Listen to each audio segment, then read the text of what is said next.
ലീഡർക്ക് ഗുരുവായൂരിന്റെ സ്മരണാഞ്ജലി. ഗുരുവായൂരിനെ ലോകനെറുകയിലെത്തിച്ച രാഷ്ട്രീയ രംഗത്തെ ഒരേയൊരു ലീഡറായിരുന്ന കെ. കരുണാകരനെ 16-ാം ചരമവാർഷിക ദിനത്തിൽ ഗുരുവായൂർ മണ്ഡലം കോൺഗ്രസ് കമ്മിറ്റിയുടെ ആഭിമുഖ്യത്തിൽ സ്മരണാഞ്ജലിയർപ്പിച്ച് അനുസ്മരിച്ചു.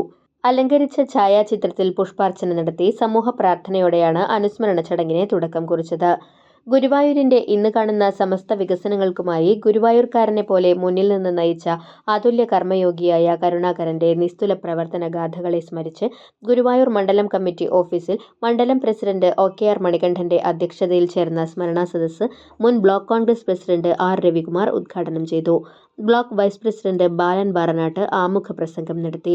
നഗരസഭാ കൗൺസിലർമാരായ VS നവനീത്, പ്രിയ രാജേന്ദ്രൻ, സുഷ ബാബു, ബിന്ദു നാരായണൻ, യൂത്ത് കോൺഗ്രസ് സംസ്ഥാന secretary CS Sooraj, block Congress സെക്രട്ടറിമാരായ CJ റെയ്മണ്ട്, ശിവൻ പാലിയത്ത്, മണ്ഡലം ഭാരവാഹികളായ Sasi Vallassery, AK Shaimil, Sasi Pattathakkil, Firoz Puthampally, OP Johnson, Arif Manikkathappadi എന്നിവർ സംസാരിച്ചു.